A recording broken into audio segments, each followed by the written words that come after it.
అదే RTV app వార్తల్ని క్షణాల్లో చదివే అవకాశం ఉంటుంది. ఒక న్యూస్ పేపర్, ఒక టెలివిజన్ ఛానల్ మీ చేతుల్లో ఎప్పుడూ ఉంటాయి. పాపం అత్యంత పేద మాజీ ముఖ్యమంత్రి యొక్క పేద భవనం ఇది.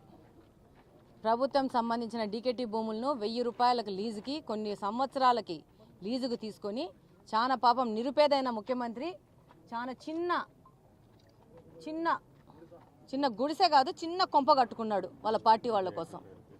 దీనికి చిన్నవాడు ఎవరన్నా ఒక 2 సెంట్లలో 1 సెంట్లో ఇల్లు కట్టుకుంటే వాళ్ళకు పర్మిషన్ పేరు మీద సతాయించి వాళ్ళని ఇబ్బంది పెట్టేసి, ఒకవేళ పర్మిషన్ లేకపోతే వాళ్ళకి సీజ్ చేసి పోయే ఈ కార్పొరేషన్ రెవెన్యూ సంబంధమైన అధికారులు ఈ 5 సంవత్సరంలో ఏ విధమైన పర్మిషన్ లేకుండా, ఏ విధమైన నిర్మాణకు అనుమతులు లేకుండా ఇంత బిల్డింగ్ కడుతుంటే నిద్రపోతున్నారా? ఈ యొక్క ల్యాండ్ ఇంతకుముందు ఆల్రెడీ పేదలకు పంచడానికి ఆల్రెడీ అలాట్ అయిన ల్యాండ్ని వాళ్ళు అన్ని రూల్స్ మార్చేసుకొని మళ్ళీ వాళ్ళు వైఎస్ఆర్సీపీ పార్టీ ప్రెసిడెంటు దాదాపు రాష్ట్రం మొత్తము ఇలాంటి ల్యాండ్ని మొత్తం వాళ్ళు అతి తక్కువ రెంట్తో వాళ్ళు తీసుకొని లీజుకి తీసుకొని ఈ భవంతులు కట్టుకున్నారు. ఇప్పుడు కార్పొరేషన్ వాళ్ళు చెప్పడం ఏంటంటే దీనికి ఏ విధమైన పర్మిషన్ లేదు, ఇల్లీగల్ కన్స్ట్రక్షన్స్ అని చెప్పి. డెఫినెట్గా కడపలో ఎంతమంది చిన్న పేదవాళ్ళు కట్టుకుంటే ఇల్లీగల్ కన్స్ట్రక్షన్ చేస్తే ఏ విధంగా డిమాలిష్ చేస్తున్నారో అవే రూల్స్ ఈ బిల్డింగ్ కూడా వర్తిస్తాయి. ఈరోజు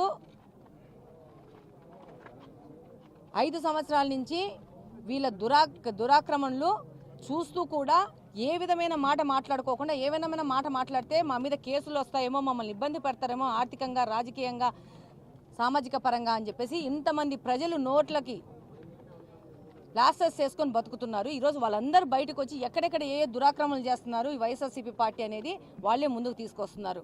ఇక్కడ దాదాపు 5 ఎకరాలు ఉంటే ఈ వైఎస్ఆర్సీపీ పార్టీ ఇక్కడ 2 ఎకరాలు వాళ్ళ దానికి అలాట్ చేయించేసుకొని ఏ విధమైన అనుమతి లేకుండా ఇది కట్టడము. దీని పక్కనే ఒక బాలాజీ డెవలపర్స్ అని చెప్పేసి ఇదే కడప నియోజకవర్గానికి సంబంధించిన 8వ డివిజన్ కార్పొరేటరు బాలకృష్ణారెడ్డి ఏ విధమైన అనుమతులు లేకుండా గవర్నమెంట్ భూమిని ఆక్యుపై చేసేసుకొని 2 ఎకరాలు లేఅవుట్లు వేశాడు. ఇది వైఎస్ఆర్సీపీ ప్రభుత్వం ఈ 5 సంవత్సరాలు చేసింది. వీటికి అన్నిటికీ ఇక్కడి నుంచి ఇంకా మొదలవుతాయి. ఎక్కడెక్కడ ఏమేం చేసినా అన్ని బయటకు వస్తాయి, అన్ని కక్కిస్తాము, అన్ని ప్రభుత్వానికి సంబంధించిన ప్రభుత్వకి అందజేయడం జరుగుతుంది. సామాన్యులు ఎవరైనా కట్టుకుంటే అక్కడ వాళ్ళలో మోసపోయి ఉంటే వాళ్ళు ఎవరు మోసం చేసినారో వాళ్ళు సామాన్యులు డబ్బులు కట్టిస్తాం వాళ్ళకి. వీళ్ళు ఈ 5 సంవత్సరాలు ఆక్రమించుకుంటా అవినీతి చేసుకుంటా ఎట్లా పడితే అట్లా సిస్టమ్ని దాడి చేసేసి దోపిడీ చేసుకున్నారు. ఆయన మాట్లాడతాడు కులం చూడం, మతం చూడం, వర్గం చూడం, ధనిక పేద డిఫరెన్స్ లేదు మాకని అంటాడు. ఇది ఆయన ఈ 5 సంవత్సరాలు చేసింది. ఇది అందరి దృష్టికి తీసుకుపోవాల్సిన బాధ్యత మనందరి మీద ఉంది. ఈ 5 సంవత్సరాల్లో ప్రతి ఒక్క సామాన్యుడికి హక్కు ఉంది ఈ ప్రభుత్వ భూముల మీద. ప్రజలకు అవసరమయ్యే విధంగా ఈ భూములు వాడాలా. ఒక హాస్పిటల్కో కానీ, ఒక గవర్నమెంట్ ఆఫీస్కో కానీ, ఒక చారిటబుల్ ట్రస్ట్కో కానీ వాడాలి. కానీ ఇలా ప్రతి ఒక్క భూమిని ఒక పార్టీ హస్తగతం చేసుకొని, అన్యాక్రాంతం చేసుకొని వాళ్ళ పార్టీ ఆఫీసులకి కట్టుకుంది. ఇది చూస్తే ఈ బిల్డింగ్లో చూస్తే లోపల బెడ్రూములు, కిచెన్లు అన్నీ కట్టుకున్నారు. నాకు అర్థమైంది ఏంటంటే వాళ్ళు ప్రతి ఒక్క ఊర్లో వాళ్ళు ఉండనికి గెస్ట్ హౌస్లు కట్టుకున్నారు. వైఎస్ఆర్సీపీ పార్టీ సంబంధించిన అధ్యక్షుడు జగన్మోహన్ రెడ్డి గారు ఆయన కుటుంబము వచ్చి ఉండడానికి ప్రతి ఒక్క ఊర్లో ఒక గెస్ట్ హౌస్ ప్రభుత్వ స్థలాల్లో కట్టుకొని ఇది మళ్ళీ ఆయన మాట్లాడతాడు పెత్తందారుడికి పేద ప్రజలకు మధ్యన జరుగుతున్నా. ఇది కరెక్ట్గా ఆయన చెప్పిన మాటలు.